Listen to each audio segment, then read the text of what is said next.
Friends, welcome to my दुजा। Menopause के symptoms. Hot flashes मतलब क्या होता है? हॉट फ्लैशेस में आपको टेम्परेचर इतना बढ़ता है अंदर से, गरम होता है कि फैन चालू है फिर भी पसीना छूट जाता। That is hot flashes. तो वो हॉट फ्लैशेस हो जाते हैं। That is also hormonal problem. Oestrogen कम होने से जो हमारा टेम्परेचर मैकेनिज्म है वो डिस्टर्ब हो जाता है। दैट इज टेम्परेचर रेगुलेशन, हमारे शरीर का जो तापमान का रेगुलेशन करने का जो है वो डिस्टर्ब हो जाता है। इसीलिए बीच में कभी कभी भी हमको स्वेटर, इवन इफ द पंखा चालू है फिर भी हमको बहुत ज़ोरों से स्वेटिंग हो जाता है, पसीना आ जाता है। हॉट फ्लैशेस मतलब क्या होता है? हॉट फ्लैशेस में आपको टेम्परेचर इतना बढ़ता है अंदर से, गरम होता है कि फैन चालू है फिर भी पसीना छूट जाता है। दैट इज 24 आवर में कभी भी हो सकता है। और फ्रीक्वेंसी भी अलग अलग होती है हर एक की। कभी एक एक घंटे में आ जाएगा, कभी दिन भर में एक बार आ जाएगा, नहीं तो 2-3 दिन के बाद आ जाएगा, कैसे भी हो सकता है, डिपेंड। इसके लिए थोड़ा अगर हम सुबह के टाइम आधा घंटा एक्सरसाइज करेंगे, okay, that exercise helps you to हमारे शरीर के जो अच्छे हॉर्मोन्स है वो अभी एस्ट्रोजन तो नहीं सीक्रेट होगा, हार्मोन्स जिसको correct, happy hormone, serotonin, non epinephrine, epinephrine, ये जो है वो सीक्रेट हो जाते हैं, वो एस्ट्रोजन को कम्बैट करते हैं और आपको हॉट फ्लैशेस से कम हो जाते हैं। So because this exercise है ना, you should not go for the rigorous exercise। ऐसे बहुत ही ज़्यादा एक्सरसाइज करने की ज़रूरत नहीं है, लेकिन थोड़ा पसीना आना चाहिए तुमको। वॉक, थोड़ा योगा, थोड़ा सा जॉगिंग वगैरह।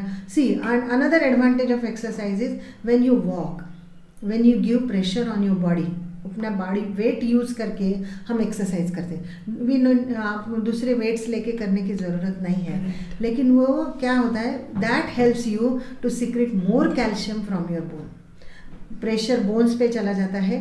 When you walk there is a pressure on the proper absorption होगा और प्रॉपर बोन्स सिक्रीशन भी होता है, ये एक्टिवेट हो जाते हैं बोन्स। एक्टिवेशन, तुम बैठे रहो ना तो bones are very calm and quiet, कुछ काम नहीं है करे, हाँ। लेकिन आप चलने लगोगे तो बोन्स का एक्टिविटी बढ़ता है, पूरे मसल्स का एक्टिविटी बढ़ता है। एंड कैल्शियम लेना ज़रूरी है। आई वुड से कि कैल्शियम लेना चाहिए, विटामिन D3 भी लेना चाहिए, लेकिन आप अगर एक्सरसाइज करोगे तो आपकी रिक्वायरमेंट्स बहुत कम हो जाती हैं। So healthy lifestyle is the key of menopause. वाह, इनफैक्ट आप बोल रहे हो उस हिसाब से तो पता चल रहा है डॉक्टर, अगर हम लोग इन चीज़ों का ख्याल रखेंगे तो एक्सेस तकलीफें कम होने वाले होती ही नहीं है। सी लुक एट मी, मुझे 2 महीने सिर्फ हेवी ब्लीडिंग हुआ। 3rd month I stop bleeding and no hot, very little because I since last 15 years, 15 साल से मैं योगा कर रही हूँ।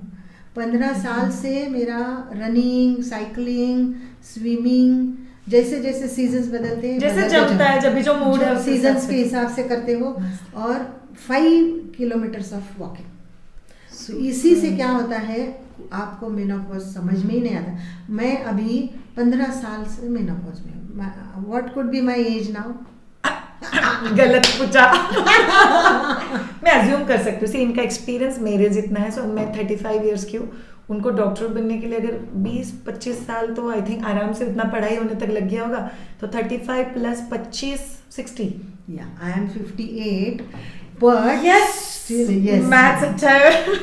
लेकिन फिर 15 साल एग्जैक्टली एट 47 मेरा मेनोपॉज आ गया, लेकिन तब से अभी तक मुझे कुछ भी तकलीफ नहीं, accept 1 or 2 some hot flushes sometimes. But that's I think accepted. उतना तो हमारी एज में कभी-कभी हो जाता है। या That's very very important. So hot flushes होता क्या और उसका ट्रीटमेंट, ये एक बहुत सिंप्लीफाइड वे में अभी मैम ने बताया।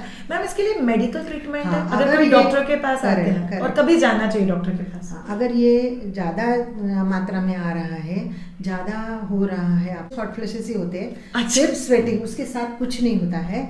लेकिन तो फिर हम थोड़े से ईस्ट्रोजन टाइप के जो पिल्स हैं वो हम 2 या 3 महीने उनको प्रिस्क्राइब करते हैं। उसी से उनका वो कम हो जाता है, वो आने का फ्रीक्वेंसी कम हो जाता है, एंड स्लोली हम उसको रिड्यूस करते हैं। अगर आज दिन में 1 बार 2 बार ले रहे हैं तो फिर 1 बार करते हैं, फिर बाद में अल्टरनेट डे ऐसा करते हुए वो रिड्यूस करके तुम नॉर्मल पे आ जाते हो।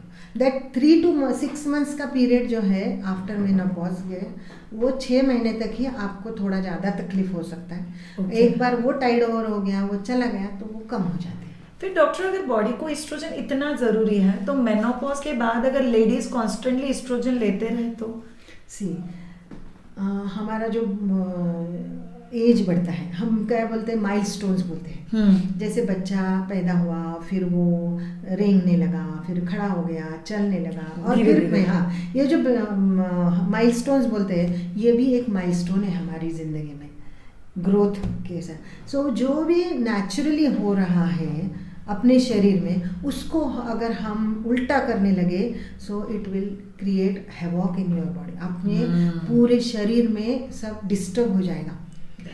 अभी क्या कर रहे हैं, स्टेम सेल्स का देखते हैं, वो भी उसी से क्या होता है, कोई भी चीज ऑर्गन बना सकते, लेकिन this is not true actually. और ये सब मार्केटिंग पॉलिसीज है, उसमें तथ्य है, उसमें ट्रुथ है, वो रिसर्च के अंडर है अब तक। लेकिन ये अमरत्व तो नहीं आने वाला है हमको, we are not going to be immortal, नहीं तो। लेकिन ये सिर्फ हमको ये स्टेज से कैसे बाहर आना। वो क्यों पूछा, बस बहुत सारी लड़कियां इस एज में सोचते हैं बाबा हार्मोनल ट्रीटमेंट ले लो ना तो टेंशन ही नहीं होगा। तो ये मेडिकल ट्रीटमेंट वो बोल रहे हैं कि वो इंटरफेरेंस नहीं करना है नेचुरल प्रोसेस के साथ।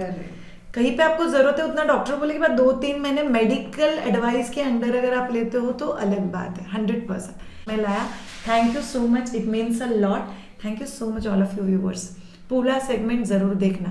हमारे यूट्यूब का वॉचिंग जो एज है वो 25 to 40 है, बट अगर आप ये इसी स्टेज में देखते हो तो आपके अगले 20 साल, 25 साल, 30 साल जो भी है वो हम लोग काफ़ी पीसफुल कर सकते हैं।